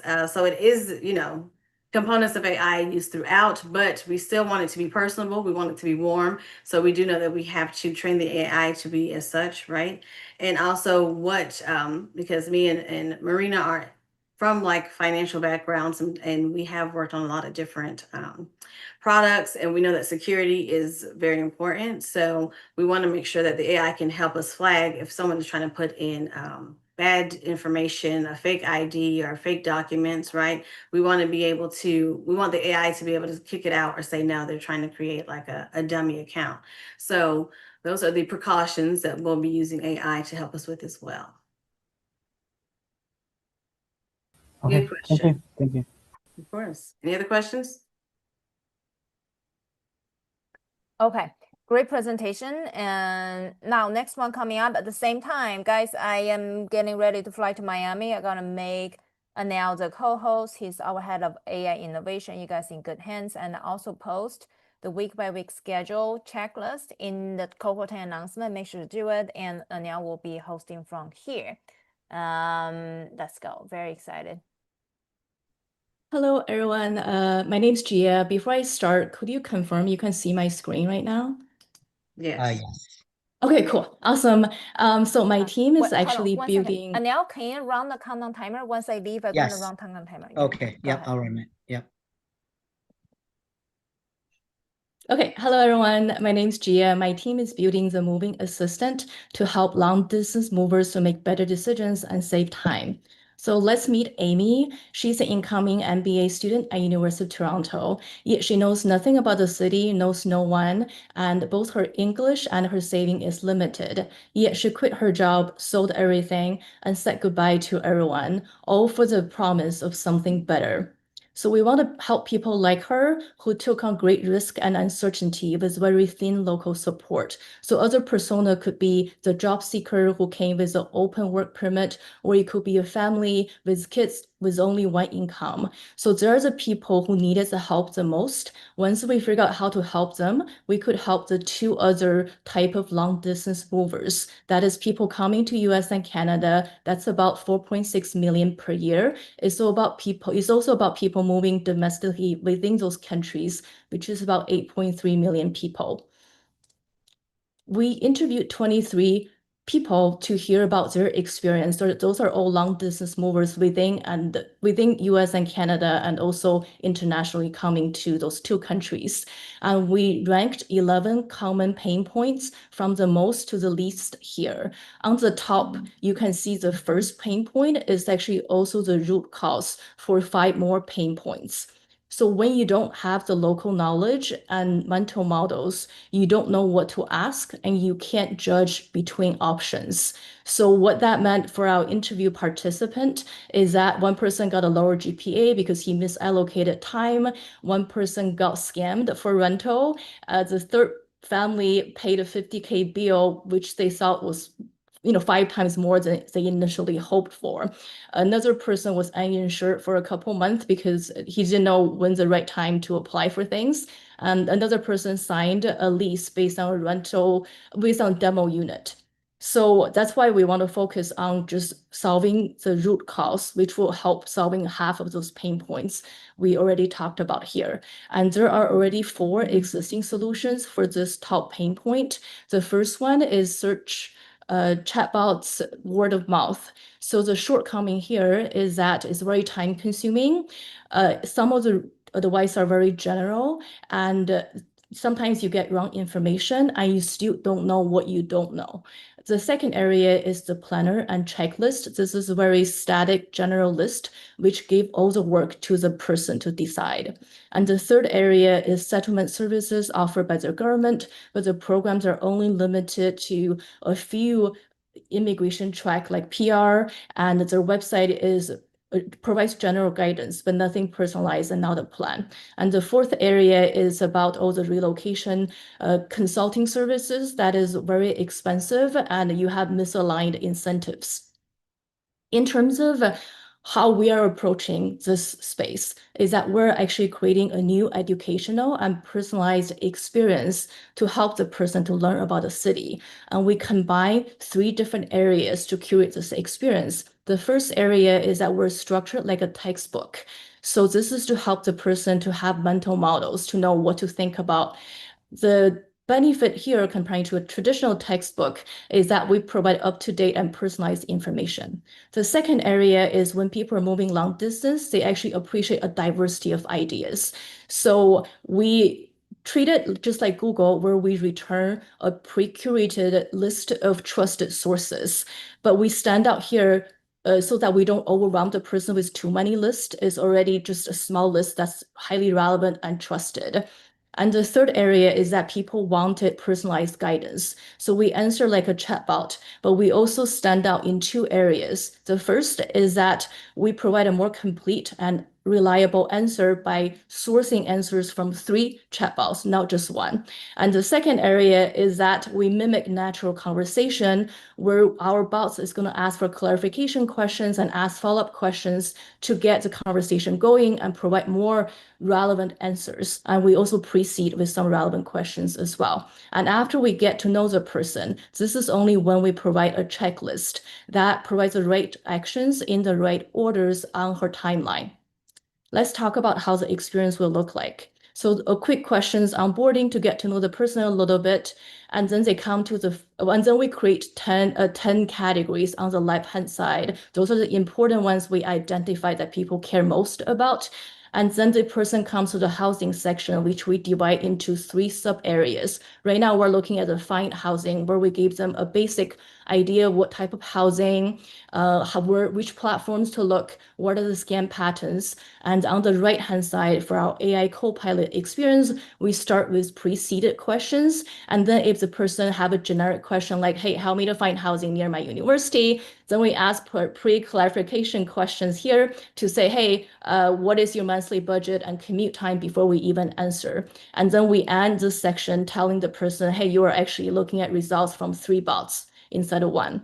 And then this is the second part where we gave them some criteria in terms of how to select housing. If they have an address, we tell them about the crime rate in the neighborhood, how that compared to other neighborhood, along with the nearby rent, so that they know their expectation is correct.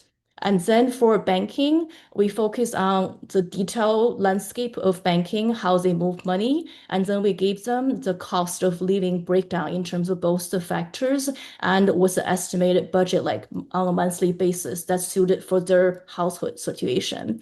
The next is daily need. This is a section where we decided to use only 1 bot because we think it's good enough for like smaller decisions like this. The next tab is the work section, where our subcategories already answer the key questions people have. So in our AI section, we ask for their work experience and upload a resume so we can help to provide more relevant answers quickly. So next section, immigration, this is super important. So we don't even have the AI chatbot, we just directly link out to the trusted resources. And the next section is education and family. We start with childcare. If they have the kids in those age range, and if they already have a zip code for their permanent home, we also tell them what are the nearby daycare centers they can contact. The next and last piece is after we get to know them from the 9 different dimensions, then we come up with a checklist that has the right actions in the right sequence based on their timeline, budget, etc. So now onto the engineering part, how we're going to build this one. So first, we already have the public data set in each of those areas. The second part is really our large language model pipeline. So the person asks a question, depending on the category, we decide whether it's 1 model versus 3 models. And then when we feed the question, we also feed a lot of other context to the bot. Things like their past history, preferences, what are all the public resources, our policies, rules, etc. And then the bot decides whether it needs to ask more clarification question or not. And if it's a 1 bot experience on the left-hand side, it's just Gemini, and then we validate the websites that are valid before we return the result. On the right-hand side, we have the 3 bots architecture, where we're calling 2 bots first, and then we're synthesizing that answer and pass it to Gemini to make a decision, validate the URL. And on the left-hand side, I have the 3 different data sources I need and what type of data goes to each one of them. So I broke that down into the different engineering areas and gave some examples of the task required for each area, along with an architecture diagram on the right-hand side, so you can see how they fit together. So the next slide is the 8-week plan, where the first 2 weeks is really about getting 1 working slice working end-to-end, 1 category, 1 AI experience, 1 data set. By week 4, we're trying to get the MVP ready with the core categories. And by week 6, we're basically finishing all the relevant categories, and all the contents will be provided to you by the PM. So it's actually less engineering work and data science work from that side. From the week 7 is we're doing feature freeze, and week 8 is we're trying to ship And then I translated all that 8-week plan into what people need to do for each area here. In terms of a business plan, we're initially thinking about $15 for student and low income, 30 for everyone else. And then they can tip us later on after the move if it's, if we provide more value. And the anchor point is really the biggest relocation companies are charging $175 just for their digital guide. And that is not personalized. There's nothing AI assistant there. So in the interest of time, I want to just say that, we have 4 PMs already and 2 designers, and we're looking for more people to join us and to turn this from a dream into reality. So I'll pause here and take questions. Thank you. Thank you. Any questions? In the interest of time, we'll take 1 or 2 questions. And then if you want to stop sharing as well. Yeah. All right. Great job. Are there any questions? Doesn't seem like I see any questions. Great job. Okay. Last, but go ahead. Sorry, I have a question, please. Yeah.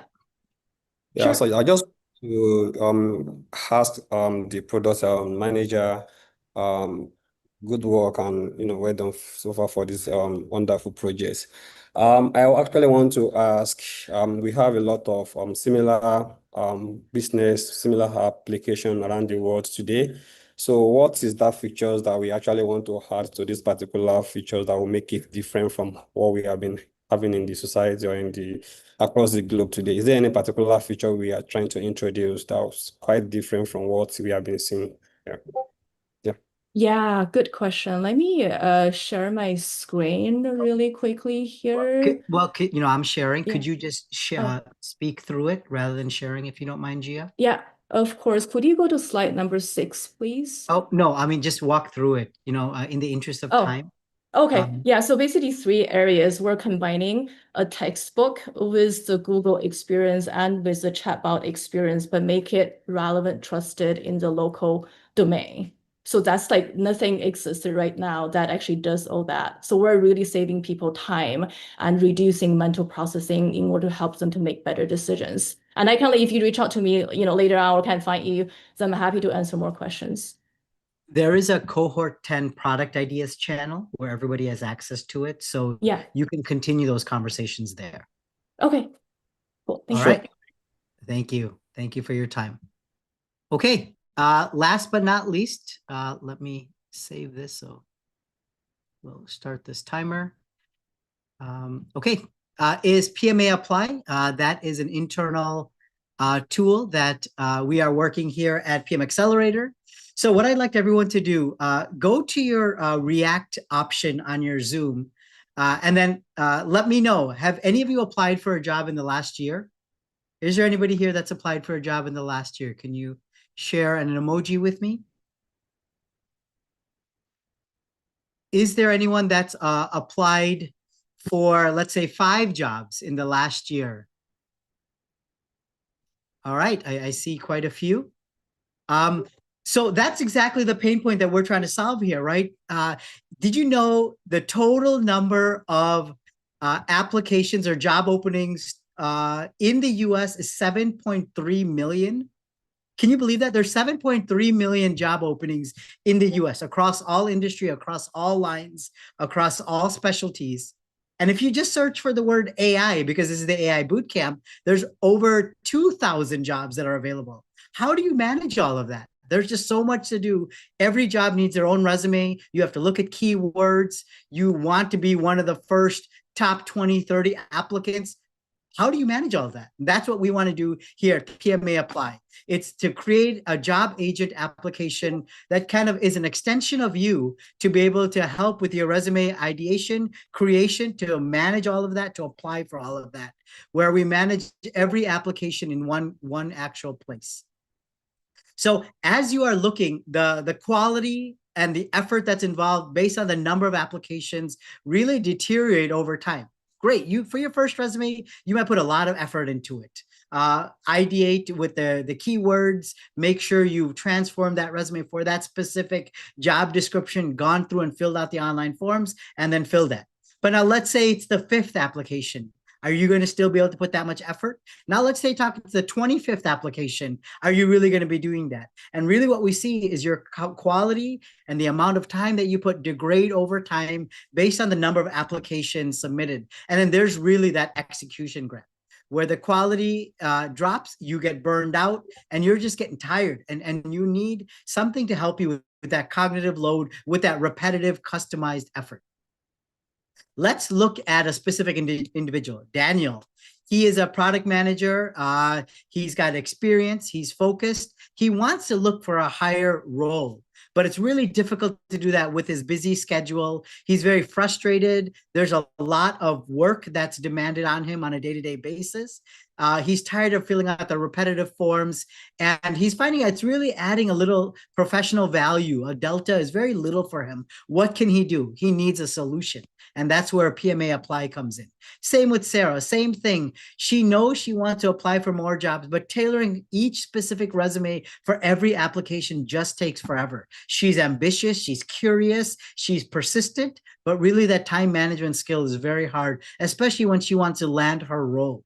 And it's not just Daniel and Sarah that are impacted by this. There's so many people that are impacted by it. It could be experienced individuals that want to focus on optimization, efficiency, want to deal with time management, domain changers, those that want to switch to a different domain, career changers, and even those that want to move internationally. How do you handle international candidacy?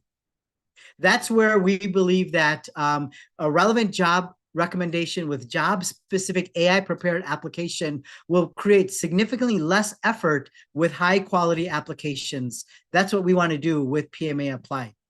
We want to take static information, make that into a resume writer, dynamically creating for that specific job, and then tailoring it to the bullet points that are needed for that specific application. You might have the skill set, but that doesn't mean your resume says and is tailored for that job to emphasize and show that skill set that you have that shows a correlation to that job responsibility that you are applying for. So the 6 stages that we see is the ability to find and discover the right job descriptions, to assess and evaluate where are the correlations that correlate to what's being done, tailorizing it and customizing it to that specific description, allowing the flexibility to apply and auto-apply for those jobs and many more jobs, and then also involving the human in the loop, just in case there's some decisions you need to make. Is the accuracy correct? And then ultimately submitting it. So we want to provide this iterative loop approach with agents to be able to apply for jobs.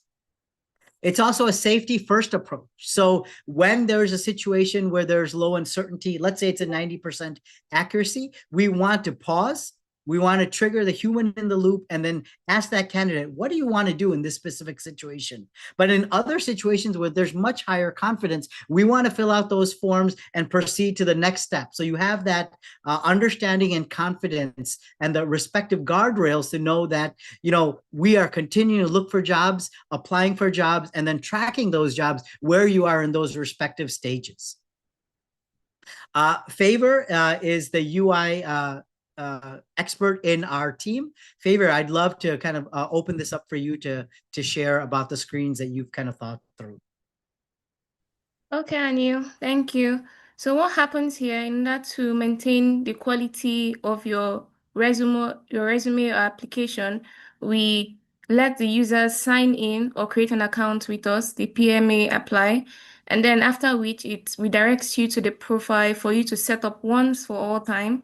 That way, whenever the AI needs to apply for a job, it just triggers, it collects information from your profile that is set up with quality, and then it applies. Then it allows the human to validate the confidence level and then apply. And also creates a pipeline where it distinguishes the in-process job, the interviews, the applied, to see how far that the users have gone. That way, anybody who has issues with application and maintaining its quality can always get their job on time, and it's done quickly within 2 to 3 minutes, and one has applied for a job. No longer redundant and daunting task of always applying for a job with the same quality each and every time. Thank you. So when we look at it from an infrastructure perspective, if it was a cloud-based hosted solution, one of the issues that we struggle with is kind of the CAPTCHAs, the Cloudflare moderating, where are these new IPs coming from? And so execution must run natively inside the user's authenticated browser session.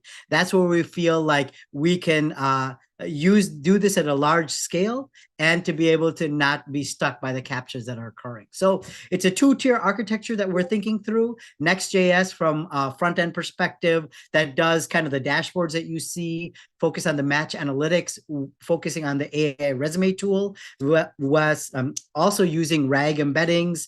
So we might have similarities, some semantic similarity, BM25, kind of processing that are occurring for the searching and the correlations. And then being a Chrome extension, or potentially that's what we're thinking of, kind of that native execution that occurs. So the DOM inspection, the humanizing the form filling, because we have that data, and then bypassing the bot detection via authenticated cookies and the IP. So it helps with a cost perspective, a compliance perspective, and a control perspective, looking at all of these resources to maximize quality application and minimizing the student effort. That's ultimately our goal. Maximize quality application, minimize student effort, as that's what PMA's Apply North Star is. We have a global team from Nick, who's in Australia, Cedric, who's in France, Prasanna, who's in the US with myself, and Favor, who's in Nigeria. So come join the global team. We're excited to have you and really take this effort that's been really frustrating and automating it. I'll stop here. And are there any questions around this? Happy to answer any questions.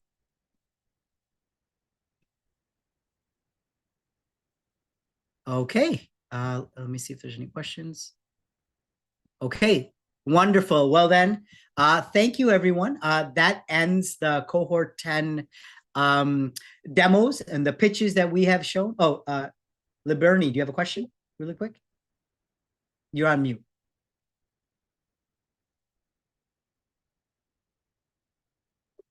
That's okay. I don't think I can hear you.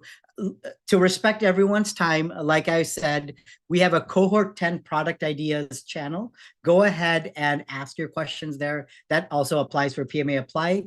Back and forth conversations can occur and there's no time limit. So go ahead and do that. So stepping back now, thank you everyone for joining. I know we have people all over the world, people that's late into their night, early into their mornings, late evenings. Thank you all for joining. I think everybody did an awesome job. I think everyone worked really hard and you could see the ideas, the creativity within the first 3 weeks. It's a lot of effort. Now that we're getting the engineers and engineers and data scientists to join, I know all of these ideas will come to fruition. So the next step for the engineers and data scientists on the Discord channel, as well as on the Zoom, we've provided the link. Please, within 24 hours from now, fill out your top 3 AI product ideas that you want to join.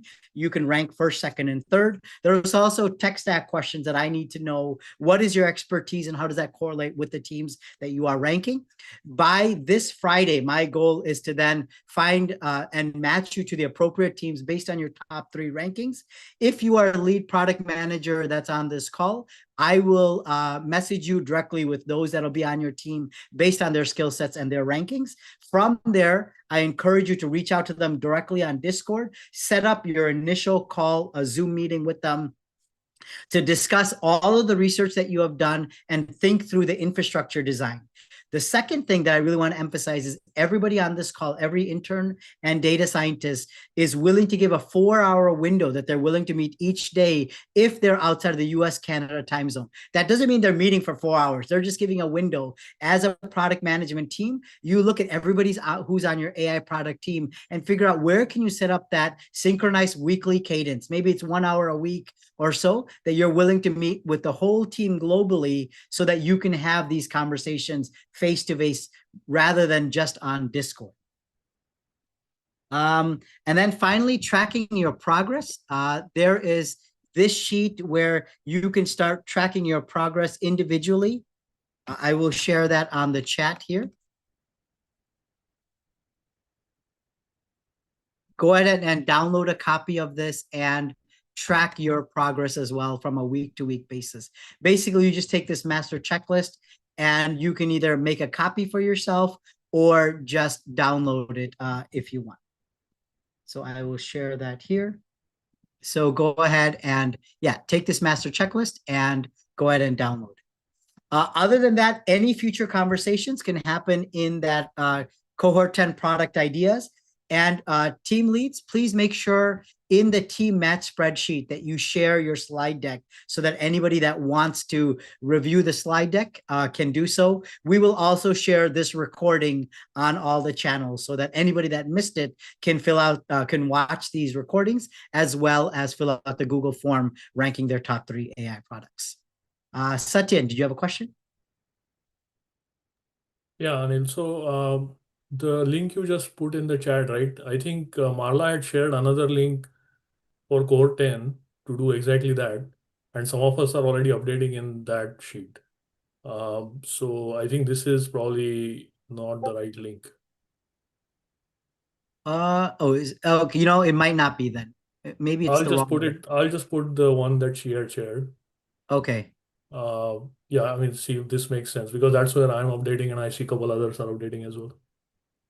Oh, yes, this is the correct. I apologize. This is the right one. So the one Satyan sent is the right one. Thank you for doing that. The other thing that's needed on a weekly basis, there's going to be a Discord thread where you also have to provide a weekly update on your team's progress, highlighting the interns that are working hard so we can recognize them. So that's an interactive one every week that's going to be asked on Discord as well. So there'll be 2 things that you're managing. One is for your own self-learning. That's what this spreadsheet is for, what you're doing each week. Secondly, it's team recognition and team progress that you're going to put on Discord. We'll share more of that in the Discord channels. Again, thank you all for your time. You guys did an awesome job. And by this Friday, you'll get more information on who's joining your team. I'll send more information on making sure that everyone sets up their own AI product team's Discord server, and more conversations will occur on Discord. Thank you all for your time, and thank you for joining.